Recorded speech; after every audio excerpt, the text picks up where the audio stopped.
Keyboard mechanical dari Royal Class RK-C61 sudah menggunakan rapid trigger atau Hall effect ya. Ini di bagian sampingnya. Nah, ini ada set print ya di sampingnya. Ini ada logo Royal Class dan juga untuk bagian belakang seperti ini. Dan untuk koneksi pakai kabel ini colok ke Type C ya.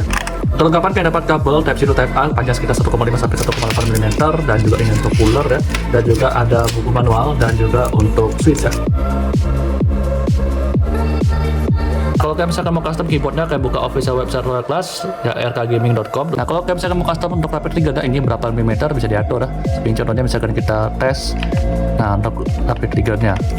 Nah, begini switch rapid trigger ya, seperti ini untuk switchnya dan ini north facing. Dan sini kita tes di gaming ya, menggunakan rapid trigger di 1,5 mm.